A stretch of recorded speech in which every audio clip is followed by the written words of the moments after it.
So, how is training going?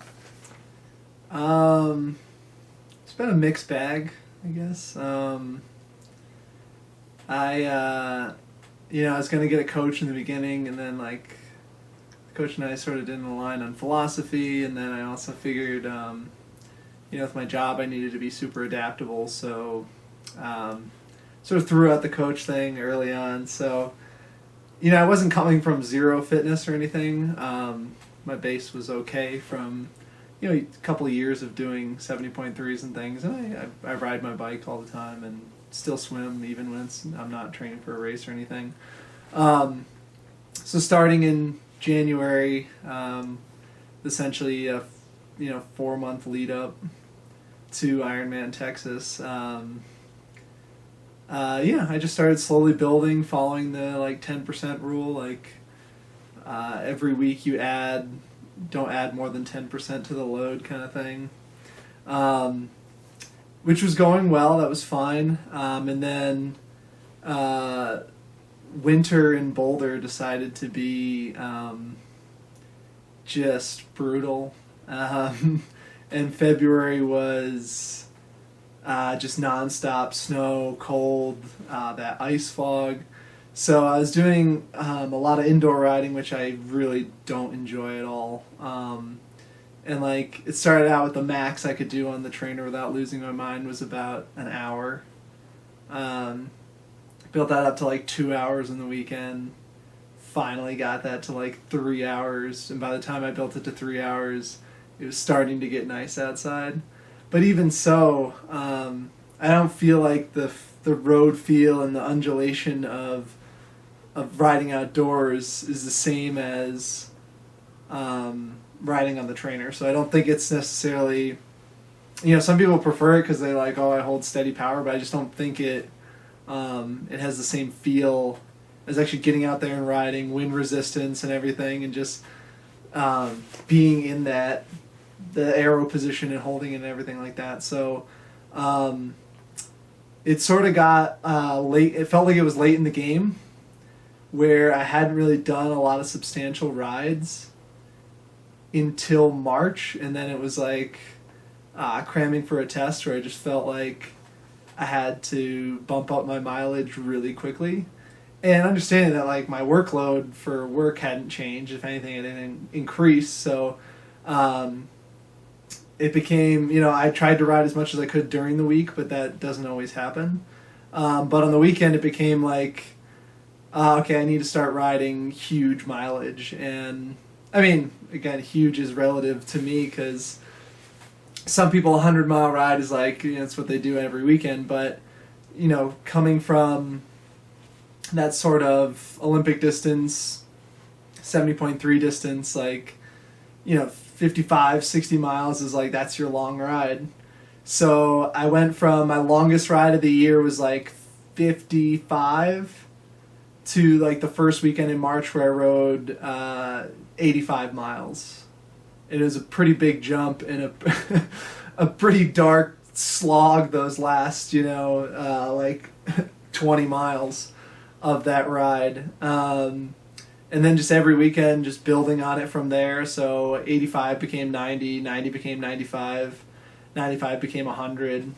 And so, I've yet to do the actual distance of 112. And, people watching this are going to be like, oh, he's crazy. He'll never be ready. But truth be told, my average speed is going up. Training here in Boulder, each one of my rides, I'm averaging 3,700 feet of elevation gain, 3,800. I'm also doing weekly rides now up into the mountains, doing, 3,500 foot climbs and things like that. So I feel like the elevation training as well as that undulating terrain of Boulder is going to make the Texas bike course just way simpler, given that it's known to be fast, the surf's supposed to be good, and I've trained on something that I think is, I think people would say is harder. But it's still a gamble. I have this false confidence where I think it's gonna go super well, and then on race day it's going to be like just craziness. But I'm also trying to juggle, sort of tapering into it as well as not losing fitness in this last month heading in. Swimming is just you just build the miles. Like I haven't really had a whole lot of problems with swimming. There's been obviously days you feel good, days you don't feel good. Running is probably the one where things went the most wrong. I knew I was going to have to run like super conservatively, so I was attempting. I mean, this isn't all my training, but I was attempting the Maffetone method of 180 minus your age and like not going over that heart rate. In doing so, I just slowed down my run so much that it sort of changed my form and how I run, and I started to heel strike more, which then obviously I paid for with. I started to get like the early stages of runner's knee, so then I had to reinvent myself on the run, and now it's kind of like I'm a little undertrained for it, but lessons for next time, I guess, if there is a next time. Not saying I'm not going to race triathlon, but Ironman is certainly a beast by itself that I don't know when the next one will be. But definitely a learning lesson, and I'll certainly be undercooked on the run for the race. But that being said, I'd rather be undercooked than like injured going in. So, training's been a mixed bag, lots of learning lessons, which I feel like I learn every year. Could I have done better under a coach?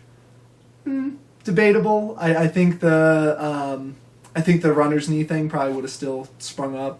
And I lost a week where I was stuck in LA over some business stuff, and then the blizzard and everything. So like, a coach probably just would have been, someone screaming at me telling me I got to do stuff when, I was flying Spirit Airlines and all I had was the shirt on my back. So and I couldn't even train while I was there. So it's a mixed bag. I move on. I live. So you were kind of playing The Bachelor with your running shoes lately. Did you finally decide what you're going to run with? Yeah, I think I got some finalists.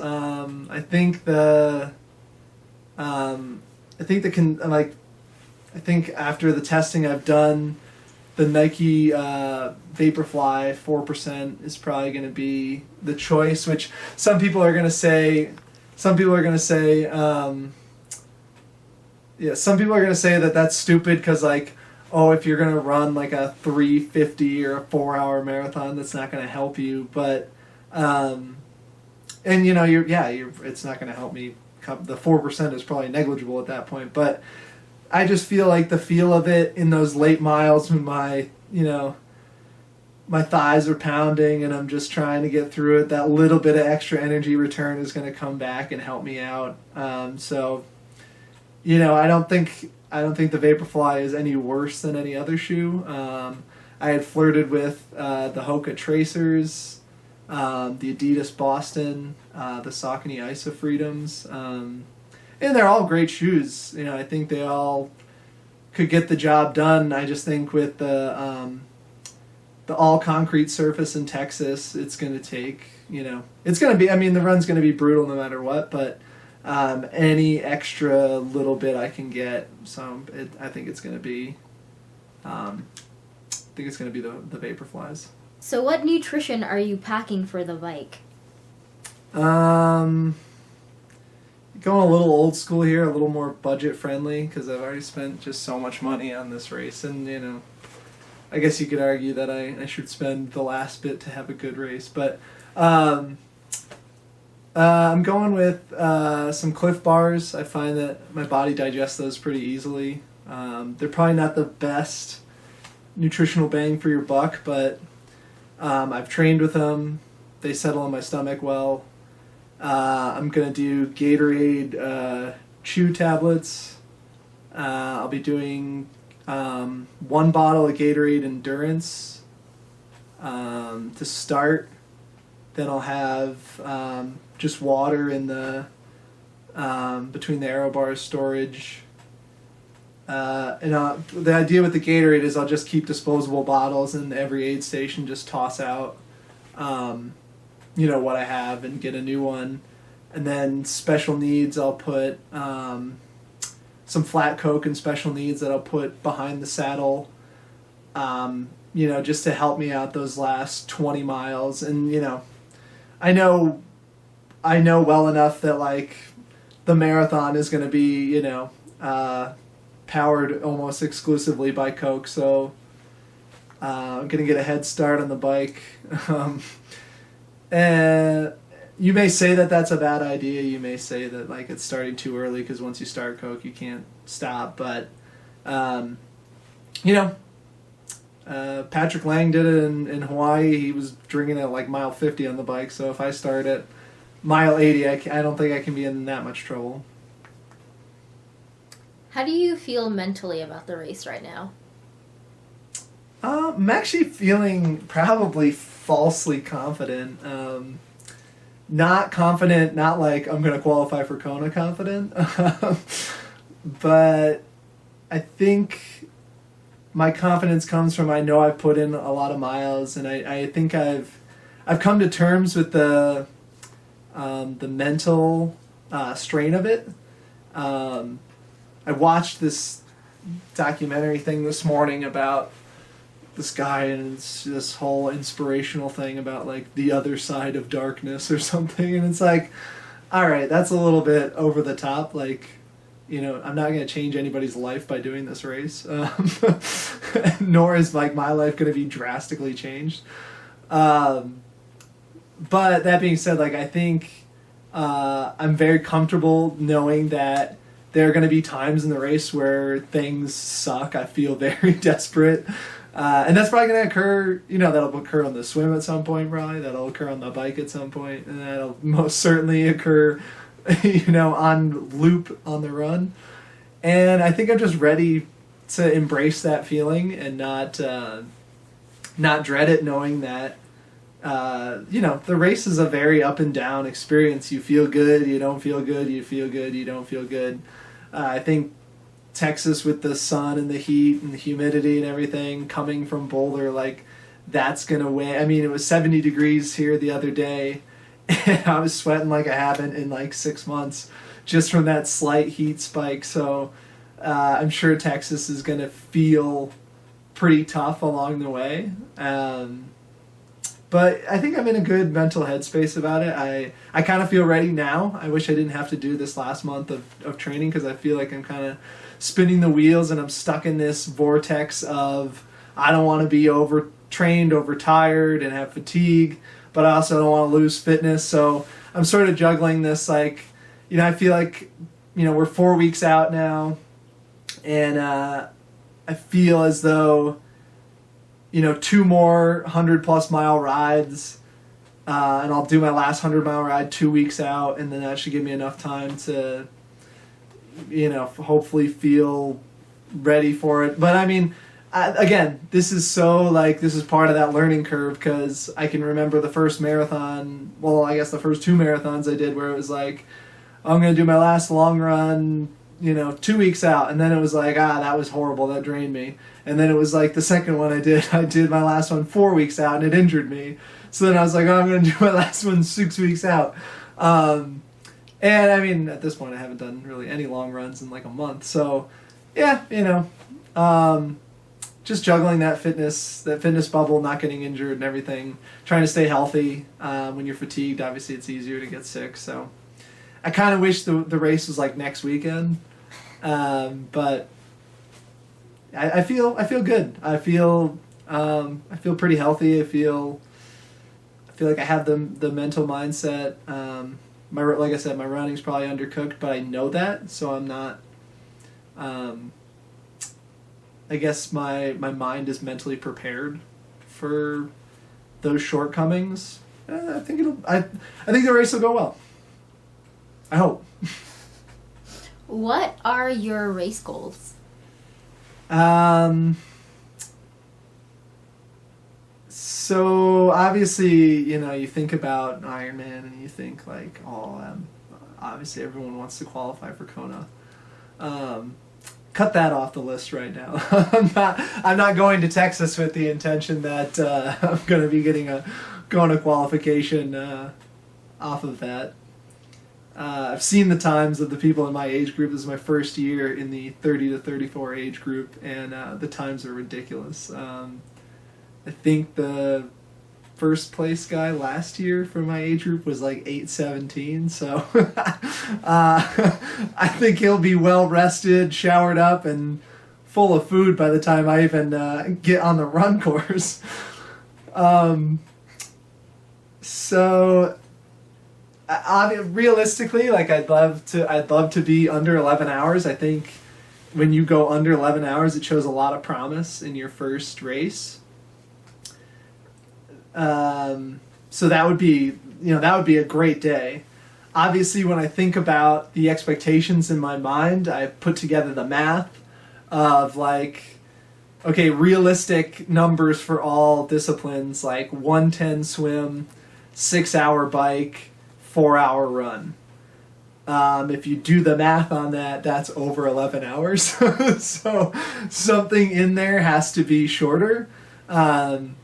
So if everything goes well, wind's at my back, and it's a great day, then I think, sub 11 is possible. I think the time will probably come out of the bike, because the bike is known to be fast in Texas. So if I buy myself 20 minutes on the bike by doing a 5:40 or something like that on the bike, then yeah, 11 becomes, sub 11 becomes realistic. Other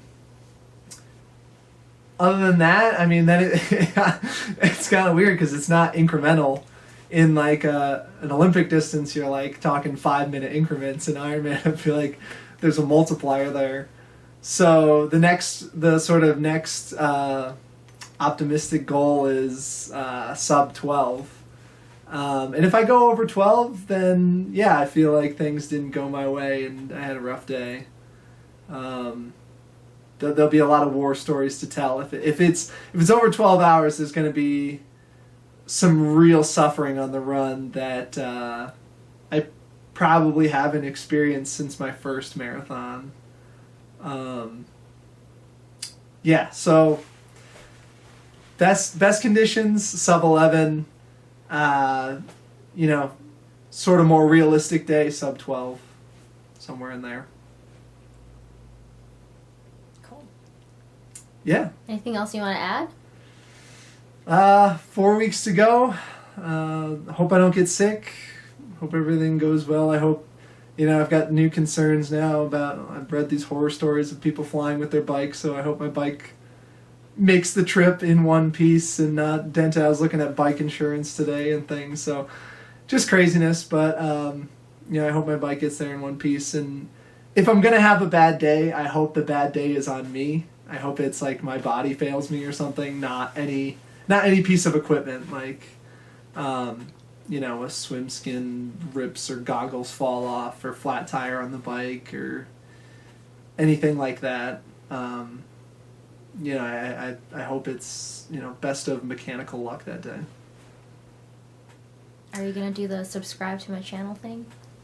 I guess if people want to watch, an average age group or middle of the pack, you can subscribe to my channel. I have lots of mediocrity things. He also has cute cats. I have great cats. All right, till next time.